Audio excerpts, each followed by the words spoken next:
The Secrets of the Ashanti Empire, a tale of power, intrigue, and legacy.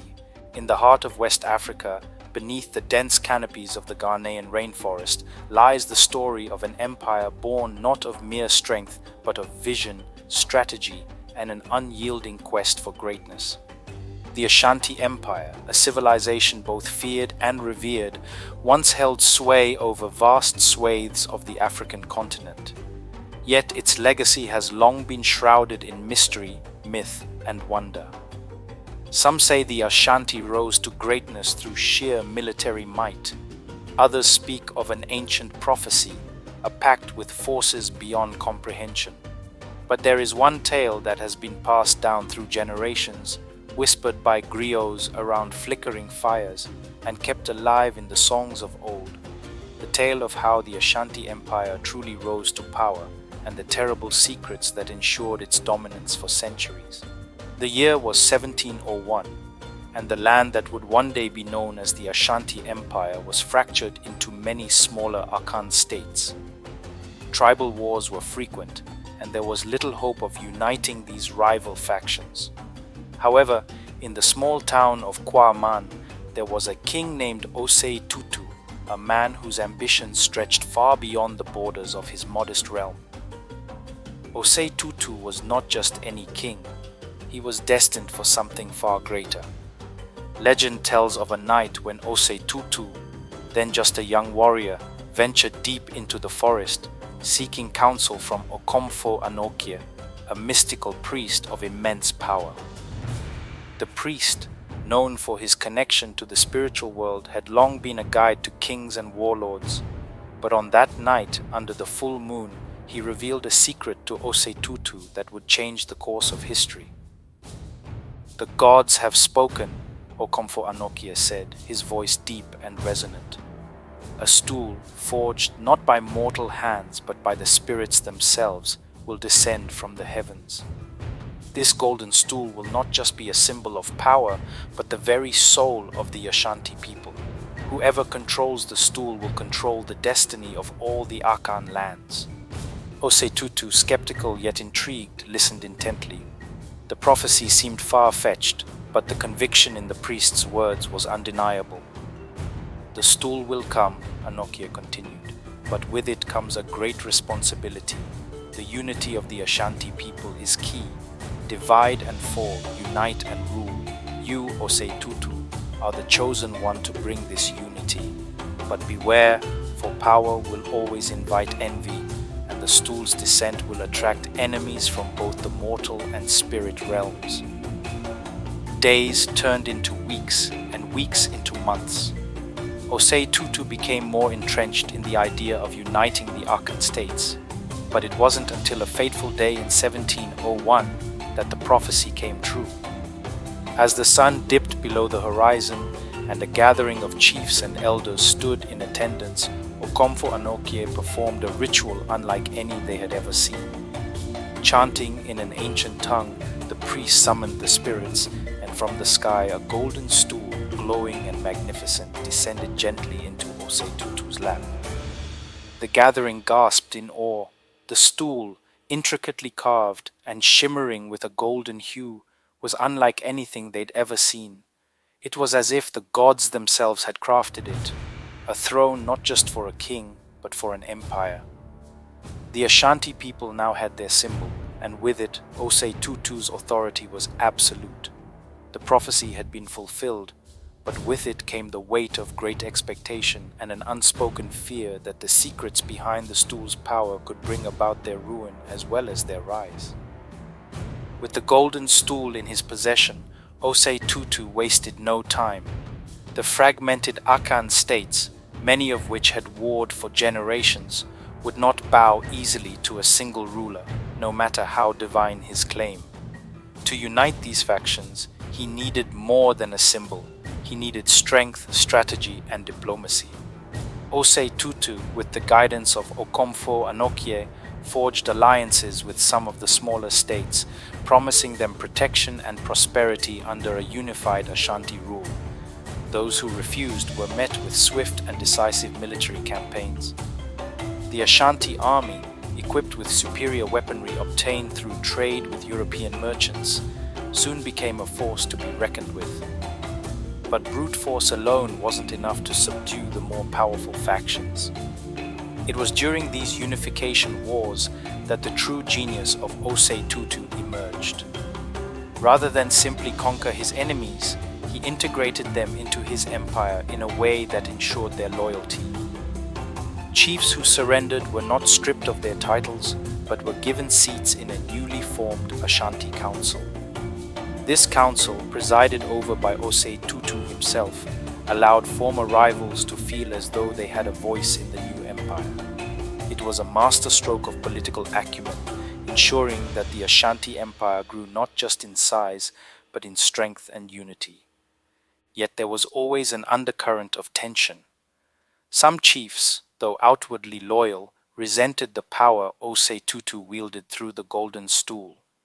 Whispers of rebellion grew in the shadows, and some even sought out dark magic to challenge his rule. But Osei Tutu, ever vigilant, had his own network of spies and informants. Every plot was quashed before it could gain momentum, and those who dared challenge him were either imprisoned or mysteriously disappeared. The unification wars lasted nearly 2 decades, but by the end of it, Osei Tutu had achieved the impossible. The Ashanti Empire, vast and powerful, now stood united. But the true test of his leadership was yet to come, for the empire's enemies were not just within, but also beyond its borders. With the Ashanti Empire now firmly established, Osei Tutu turned his attention to expansion. To the north lay the powerful kingdom of Dagbon, a fierce rival that had long dominated the trade routes. To the south, the Europeans, with their growing thirst for gold and slaves, loomed as both potential allies and dangerous foes. But it was to the east, beyond the Black River, where Osei Tutu's focus truly lay. The Black River, as it was known to the Ashanti people, was a mysterious and foreboding place. Few who ventured beyond its waters ever returned, and those who did spoke of strange creatures and even stranger people. It was said that the river marked the boundary between the mortal world and the spirit world, and that beyond it lay a kingdom of unimaginable wealth and power. Osei Tutu, ever the strategist, believed that if he could conquer this unknown land, the Ashanti Empire would be unstoppable. But the journey across the Black River was fraught with danger.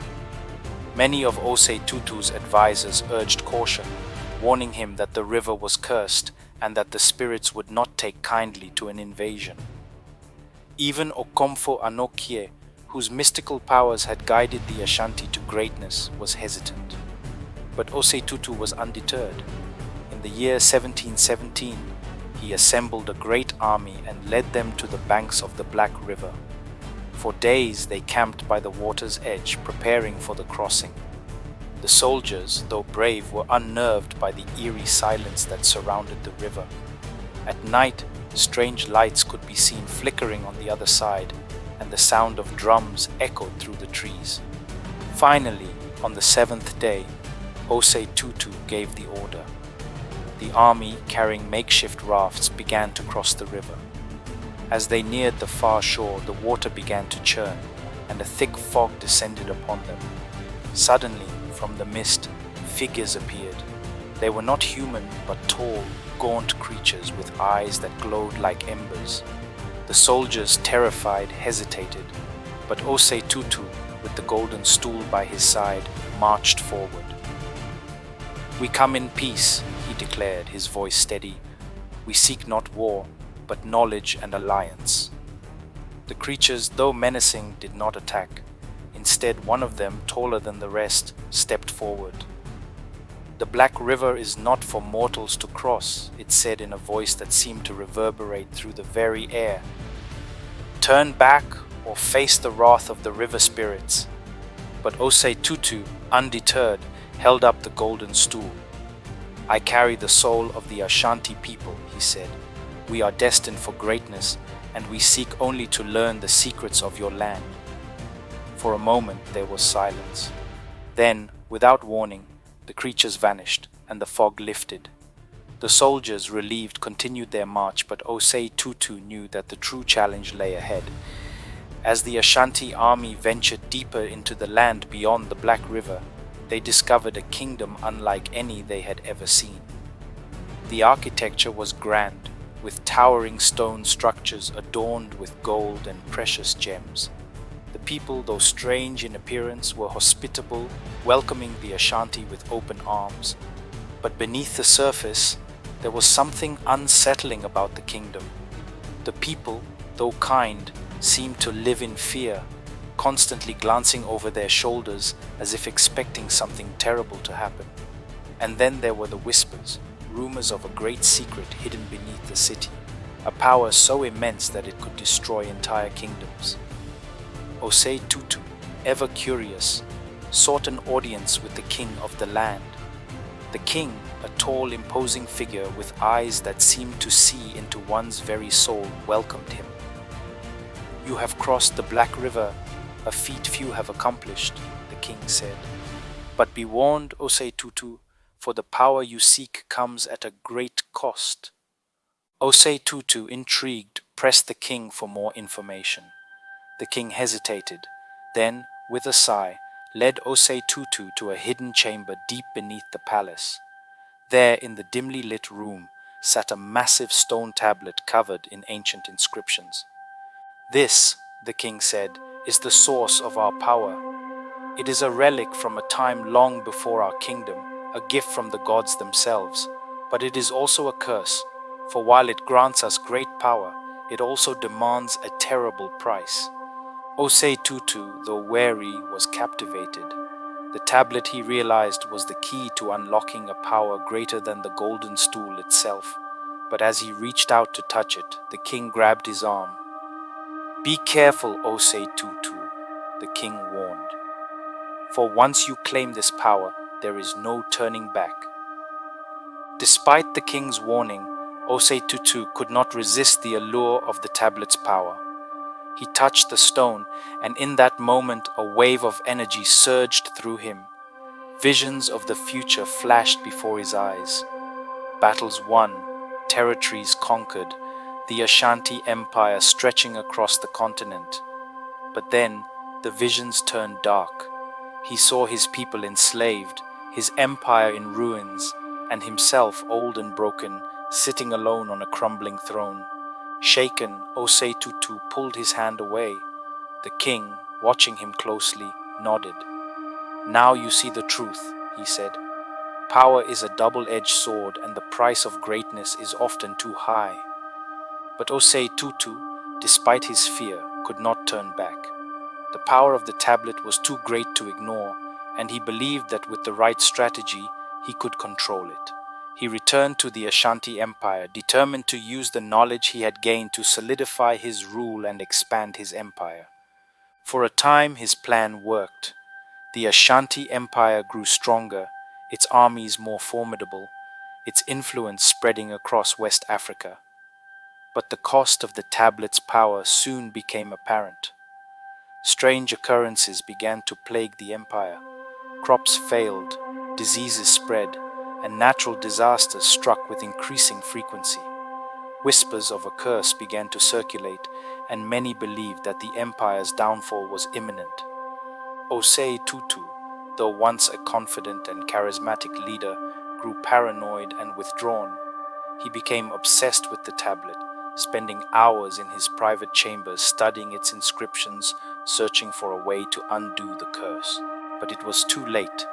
In 1717, during a battle against the Akiem people, Osei Tutu was killed by a stray musket ball. His death, though tragic, marked the beginning of the end for the Ashanti Empire. Without his leadership, the empire began to fracture, and the secrets of the tablet were lost to history. Yet, even in death, Osei Tutu's legacy lived on. The Golden Stool, the soul of the Ashanti people, remained a powerful symbol of unity, and the empire, though weakened, would endure for centuries. But the secrets of its rise to greatness and the dark power that had fueled it would remain hidden, whispered only in the darkest corners of the Ashanti kingdom. Centuries have passed since the fall of Osei Tutu, but the Ashanti Empire's legacy endures. The Golden Stool, now a revered artifact, continues to symbolize the unity and strength of the Ashanti people. But the true story of the empire's rise to power and the terrible secrets that ensured its dominance has been largely forgotten. Yet in the quiet moments when the wind rustles through the trees and the drums of the past echo faintly in the distance, the spirits of the Ashanti whisper their tale, a tale of power, ambition, and the cost of greatness. A tale that reminds us that even the mightiest of empires are built on fragile foundations, and that the pursuit of power often comes at a terrible price.